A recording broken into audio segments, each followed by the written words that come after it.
والصلاة والسلام على سيد المرسلين وخاتم النبيين سيدنا وشفيعنا وحبيبنا ومولانا محمد المصطفى الأمين وعلى آله الطيبين وأصحابه الطاهرين أما بعد فأعوذ بالله من الشيطان الرجيم بسم الله الرحمن الرحيم وما أرسلناك إلا رحمة للعالمين صدق اللہ مولانا العظیم۔ محترم حاضرین، السلام علیکم ورحمۃ اللہ وبرکاتہ۔ رب العالمین کا ہم پر بے پناہ فضل و کرم ہوا کہ اس نے ہم کو پیارے آقا مدنی داتا حضور رحمت للعالمین امام المرسلین شفیع المذنبین محبوب رب العالمین صلی اللہ علیہ وسلم کی بابرکت امت میں پیدا فرمایا، اور آج کی اس مبارک محفل میں پیارے آقا صلی اللہ علیہ وسلم کی احادیث طیبہ سننے اور سنانے کا موقع عطا کیا۔ اب جو باب میں پڑھ رہا ہوں اس کا عنوان ہے الترغیب فی الجلیس الصالح۔ ایسا ہم نشین آپ کے ساتھ جو بیٹھتا ہے، آپ کا ساتھی، نیک ساتھی کی طرف شوق دلانا، یعنی ایسے ساتھی کو اختیار کرو جو نیک ہو۔ وَالتَّرْہِیبُ مِنَ الْجَلِیسِ السَّیِّئِ، برے ساتھی سے ڈرانا، یعنی ترغیب دو چیزیں ہیں۔ اس کتاب کا نام ہے ترغیب و ترہیب۔ ترغیب کا معنی شوق دلانا، ترہیب کا معنی ڈرانا، اچھے کاموں کا شوق دلانا، برے کاموں سے ڈرانا۔ اچھے ساتھی کو اپناؤ، یہ اچھا کام ہے، اس کو اپناؤ، اس کا شوق دلایا جا رہا ہے۔ برے ساتھی کو اپنانا برا کام ہے، اس سے ڈرایا جا رہا ہے۔ وما جاء فی من جلس وسط الحلقہ، جو محفل کے بیچوں بیچ آ کر بیٹھ جاتا ہے، اس کے بارے میں کیا حدیثیں آئی ہیں۔ وہ ادب المجلس وغیر ذالک، مجلس کا ادب اور اس کے علاوہ جو باتیں ہیں، ان تمام باتوں کا ذکر ان حدیثوں میں آ رہا ہے جو اب آپ کے سامنے پیش کی جائے۔ چلیے پہلی حدیث آپ کے سامنے عرض ہے۔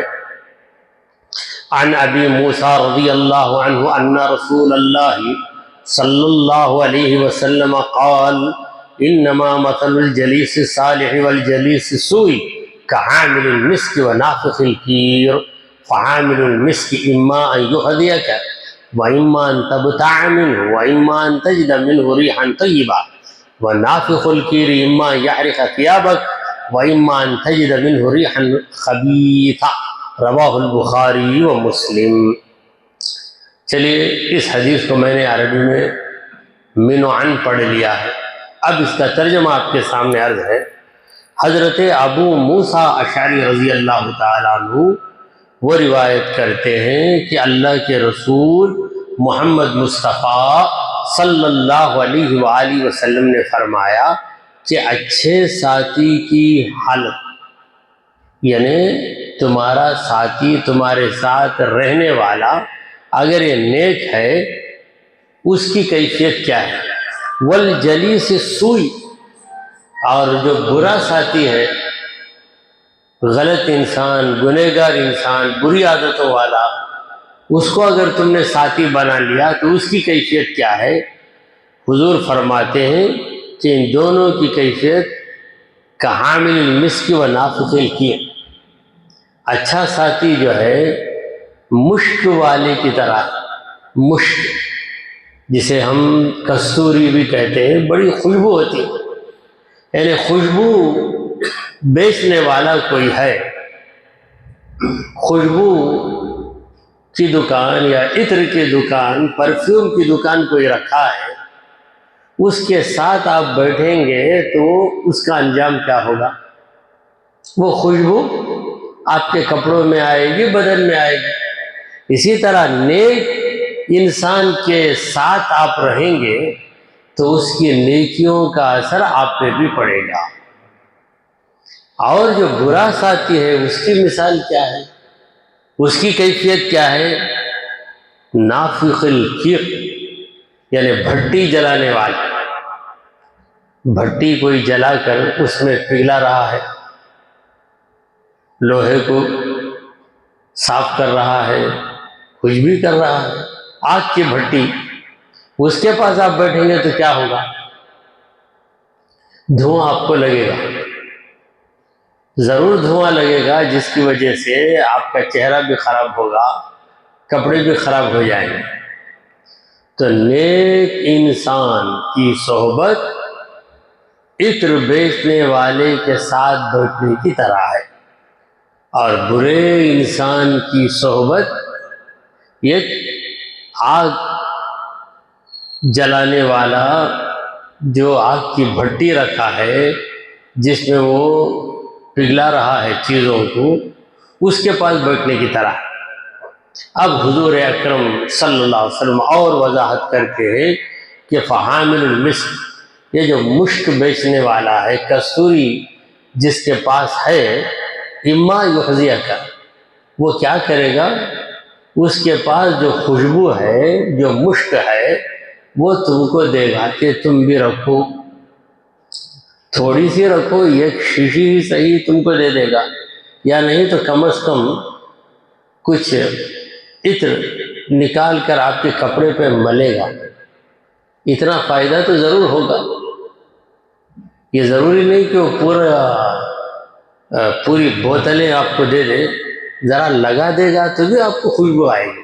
اسی طرح اچھے انسان کے ساتھ آپ بیٹھیں گے تو کچھ دیر بیٹھیں گے تو کچھ نہ کچھ آپ کو فائدہ ہو جائے گا۔ وَإِمَّن تَبْتَعْنِ، یا نہیں تو آپ اس سے خریدیں گے، خوشبو کو آپ خرید لیں گے۔ وَإِمَّا أَن تَجِدَ مِنْهُ رِيحًا طَيِّبَةً، اگر ایسا ہو کہ وہ آپ کو عطر دیا بھی نہیں، عطر آپ نے اس سے خریدا بھی نہیں، مگر وہاں بیٹھیں گے تو آپ کو اس کی خوشبو محسوس ہوگی، تو اس خوشبو کی وجہ سے آپ کے ذہن کو تازگی مل جائے گی، آپ کا ذہن معطر ہوگا۔ وَنَافِخُ الْكِيرِ، یہ جو آگ کی بھٹی جلانے والا ہے، آگ کی بھٹی، یہ کیا کرے گا؟ اما یحرق ثیابک، یا تو تمہارے کپڑوں کو جلا دے گا، یعنی کالے ہو جائیں گے کپڑے۔ ادھر بیٹھیں گے تو کیا ہوگا؟ پٹری کی دکان ہے، وہاں جا کے بیٹھ گیا تو کیا ہوگا؟ کپڑے کالے ہو جائیں گے۔ وَإِمَّا أَن تَجِدَ مِنْهُ رِيحًا خَبِيثَةً، یہاں اس میں سے جو بدبو نکلتی ہے اس بدبو کو آپ محسوس کریں گے، دو میں سے کچھ ہوگا۔ تو ان مثالوں کے ذریعے نبی کریم صلی اللہ علیہ وسلم یہ واضح کر رہے ہیں کہ صحبت اختیار کرو تو نیک انسان کی صحبت اختیار کرو۔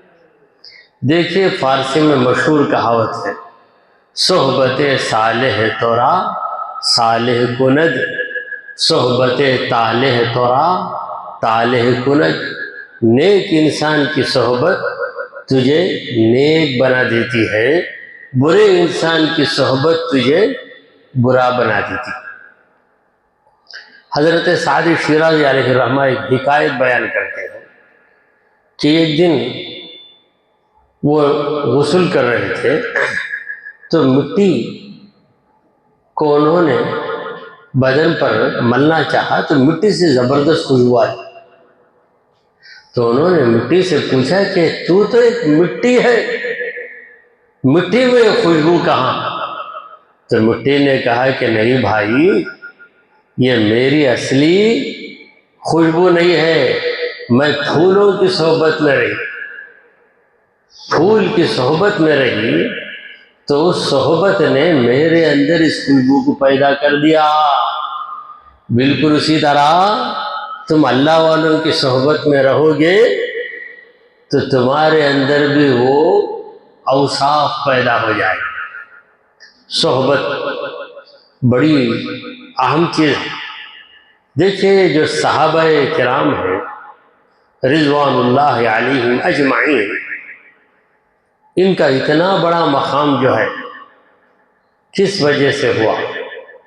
صحبت رسول کی وجہ سے. اسی لیے ان کو صحابی رسول کہا جاتا ہے. یہ صحابی کا جو لفظ ہے یہ لفظ صحبت سے بنا ہے. یہ ایک لمحے کی صحبت بھی کسی مسلمان کو نبی کریم صلی اللہ علیہ وسلم کی مل جائے تو اس کا مقام اتنا اونچا ہو جاتا ہے کہ بعد والا بڑے سے بڑا عالم بھی اس درجے کو نہیں پہنچ سکتا. تو چلیے یہ حدیث ختم ہوئی. اب دوسری حدیث آپ کے سامنے عرض کرتے ہیں ہم. وعن انس رضی اللہ عنہ قال قال رسول اللہ صلی اللہ علیہ وسلم مثل الجلیس الصالح كمثل صاحب المسك ان لم يصبك منه شيء اصابك من ريحه ومثل الجلیس السوء كمثل صاحب الكر ان لم يصبك من سواده اصابك من دخانه رواہ ابو داؤد والنسائی. پہلی حدیث کو امام بخاری اور مسلم نے روایت کیا. اب یہ جو حدیث میں سنا رہا ہوں اس کو امام ابو داؤد اور امام نسائی ان دونوں نے نقل کی. کتاب ہے امام ابو داؤد کی کتاب ہے سنن ابو داؤد. امام نسائی کی کتاب کا نام ہے سنن نسائی. حضرت انس رضی اللہ تعالیٰ عنہ فرماتے ہیں، روایت کرتے ہیں کہ اللہ کے رسول محمد مصطفیٰ صلی اللہ تعالی علیہ وآلہ وسلم نے فرمایا کہ اچھے انسان کی صحبت یا تمہارا اچھا ہم نشیں کیا ہے؟ ساتھ رہنے والے کو ہم نشیں کہتے ہیں. دیکھیں اس موقع پر ایک شعر یاد آیا مجھے، جلال الدین رومی رحمۃ اللہ علیہ اللہ والوں کی صحبت کے بارے میں فرماتے ہیں کہ ایک زمانہ صحبت با اولیاء بہتر از 100 سالہ طاعت بیریا. 100 سال اگر تم نفل عبادتیں پڑھتے رہو تو اس میں وہ فائدہ نہیں ملے گا جتنا فائدہ کسی ولی کی صحبت میں تم کو مل جائے. کیونکہ تم نفل نمازیں پڑھو گے، نماز کی حقیقت جانے بغیر پڑھو گے اور اللہ والے کے ساتھ رہو گے تو تمہیں اللہ کا پتہ چلے گا، عبادت کی کیفیت معلوم ہو جائے گی، اخلاص کیا ہے اس کا تمہیں پتہ لگے گا.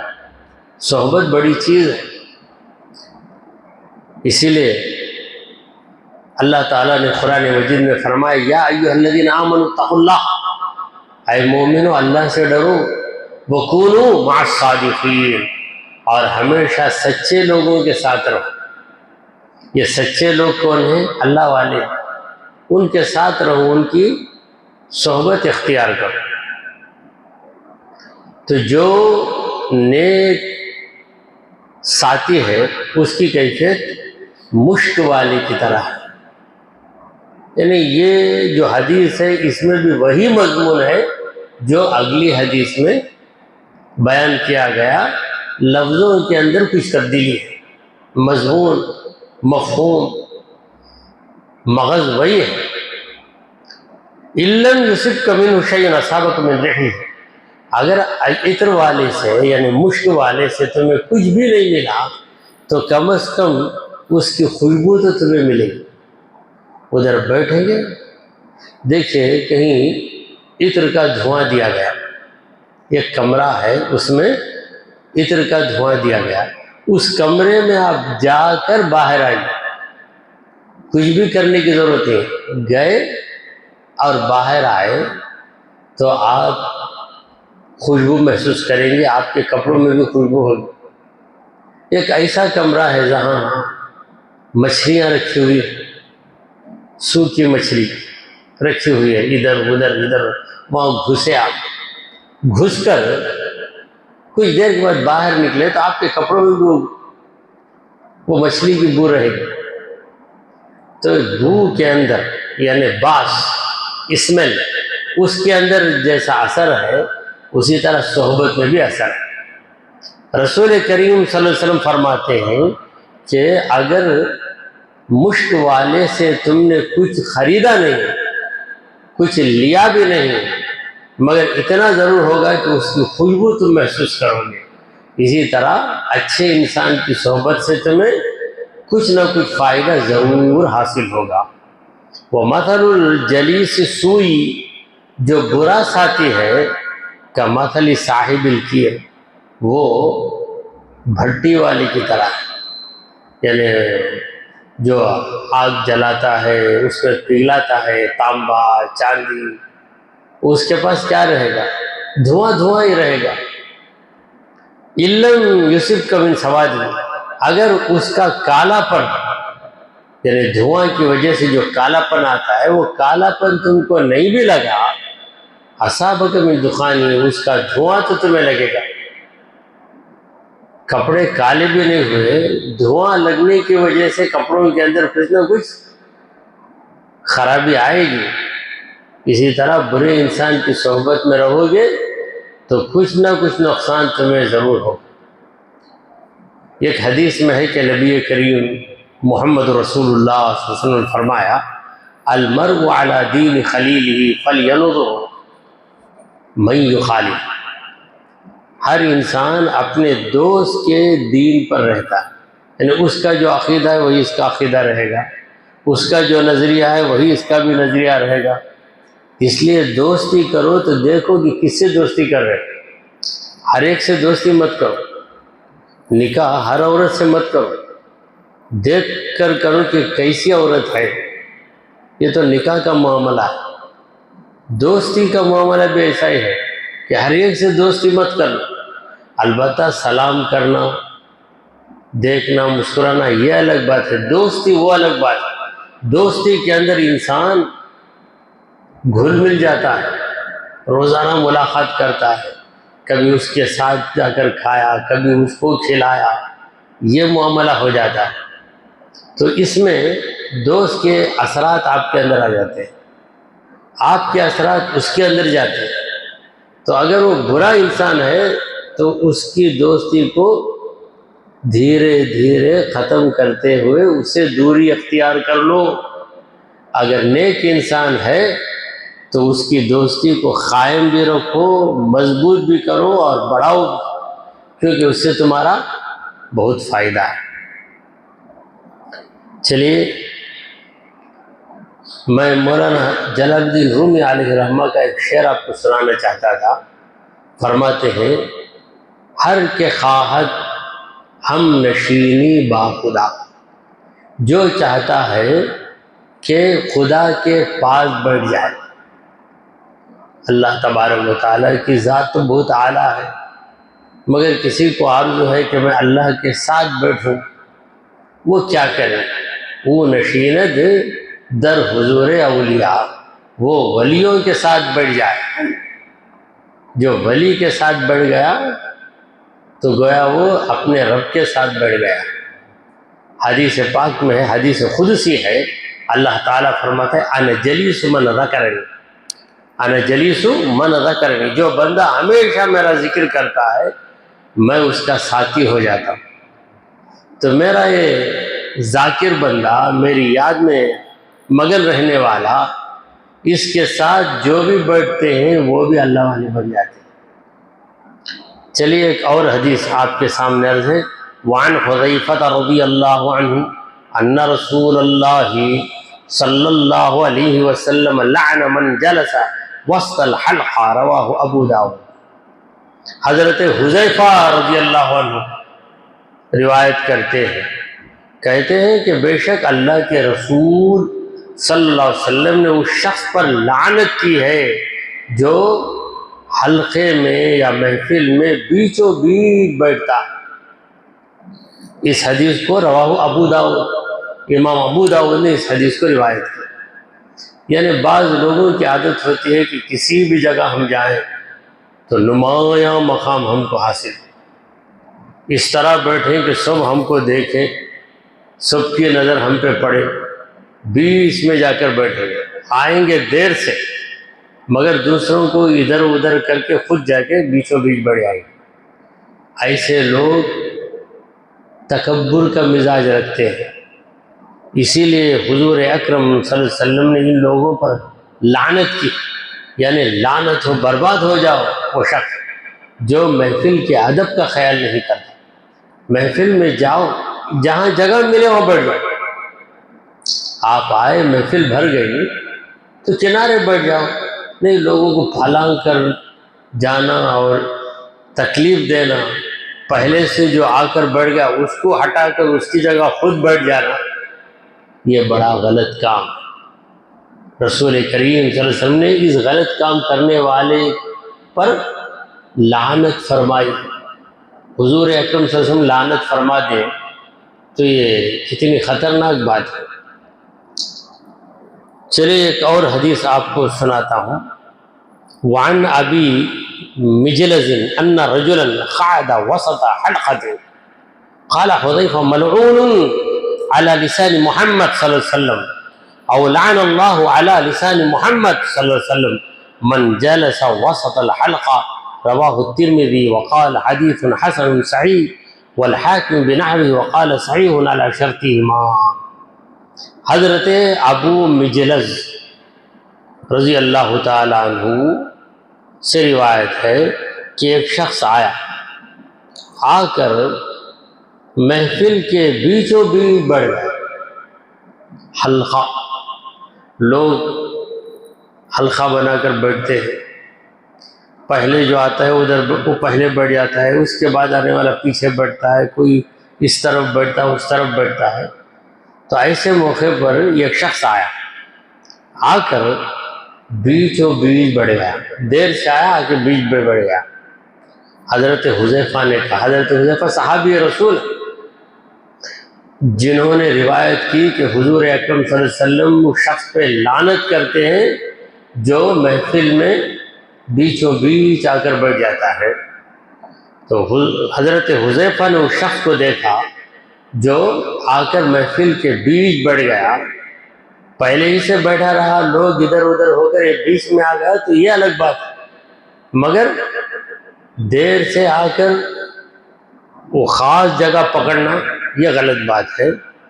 تو حضرت حذیفہ نے کہا کہ ایک شخص ملعون ہے حضرت محمد صلی اللہ علیہ وسلم کی زبان پر، یعنی محمد صلی اللہ علیہ وسلم نے ایسے انسان پر لعنت کی، یا حضرت حذیفہ نے یہ کہا کہ اللہ تعالیٰ نے اس انسان پر لعنت کی ہے محمد رسول اللہ صلی اللہ علیہ وسلم کی زبان کے ذریعے۔ لعنت اتارنے والا اللہ ہے اور لعنت کے لیے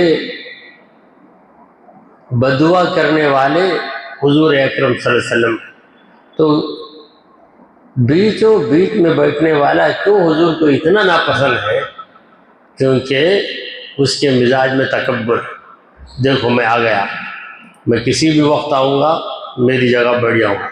ارے جب محفل ہے، سب خدا کے بندے، نماز وہی تعلیم دیتی ہے، جماعت کی نماز وہی تعلیم دیتی ہے کہ جماعت کھڑی ہو گئی، 4 صف بھر گئے، اس کے بعد کوئی محلے کا بڑا سر آیا تو کہاں کھڑے گا؟ 5ویں 6ٹی صف میں جہاں جگہ ملی وہاں کھڑے گا۔ اس کے سامنے اس کا نوکر ہے، پہلی صف میں نوکر آ گیا، وہ انر دیری سے آیا، اب نوکر پہلی صف میں، وہ انر دوسری صف میں کھڑے گا۔ جب سجدے کی حالت ہوگی تو نوکر آگے کی صف میں سجدہ کرے گا، اس کے پیروں کے پیچھے دوسری صف میں سجدہ کرنے والا اونر اپنا سر جھکائے گا، کیونکہ نماز میں کوئی امتیاز نہیں ہے، سب خدا کے بندے ہیں۔ عین لڑائی میں جو آ گیا وقت نماز، قبلہ رو ہو کے زمین بوس ہوئی قوم حجاز، یہ 6 صف میں کھڑے ہو گئے محمود و عیاض، نہ کوئی بندہ رہا اور نہ کوئی بندہ نواز۔ صاحب و بندہ و صاحب و محتاج و غنی ایک تھے، بندو صاحب و محتاج و غنی یہ کھوئے تیری سرکار میں پہنچے تو سبھی ایک۔ کتنے بہترین انداز میں علامہ اقبال بیان فرما رہے ہیں، سب ایک ہو گئے۔ یہاں پر بادشاہ بھی اگر دیر سے آیا تو جہاں جگہ ملے گی وہاں کھڑ کے نماز ادا کرے گا، تو بیچوں بیچ بیٹھنے والا حضور اکرم صلی اللہ علیہ وسلم کو پسند ہے۔ یعنی بیچ میں بیٹھنے والے کا مطلب جو پہلے آ گیا وہ پہلی ہی صف میں بیٹھے گا، دیر سے آ کر بیچ میں جگہ پکڑنے والا۔ یہ بعض لوگ سمجھتے ہیں کہ ہم بڑے چالاک ہیں، بھائی پوری محفل جمع ہوگی 12 ہو جائیں گے، بھائی 12:30 کو جمع، دیکھو کیا کرتا ہوں، جا کر اندر گھس کے ادھر ادھر ان کو ہٹا کے بیچ میں بڑھ گیا، بڑا چالاک سمجھ لیا، لعنت برستی ہے تجھ پر، کیا ہے چالاکی۔ دوسرے لوگ خاموش ہو جاتے ہیں، کیوں خاموش؟ ارے اکھڑ آدمی بھائی، کون اس کے ساتھ سینہ پھوڑی کریں گے، کون اس سے بحث کریں گے، چلو بیٹھو اسے جگہ دے دیتے ہیں۔ لیکن اللہ کی لعنت اس پہ اترتی ہے اور اس لعنت کی وجہ سے وہ زندگی میں پریشانی میں مبتلا ہو جاتا ہے۔ تو اسی پر اتفاق کرتے ہوئے دعا کیجئے کہ پروردگارا ہم نے جو کچھ کہا اور سنا اسے قبول فرما لے۔ اے اللہ ہمارے گناہوں کو معاف فرما، ہماری خطاؤں کو درگزر کر دے۔ اے رب کریم ہم پر تیری خاص رحمت نازل فرما۔ اے اللہ ہمارے مزاج سے تکبر کو نکال، ہمارے اندر سادگی پیدا فرما۔ وصلی اللہ تعالی علی خیر خلقہ سیدنا و مولانا محمد وعلی آلہ و اصحابہ اجمعین۔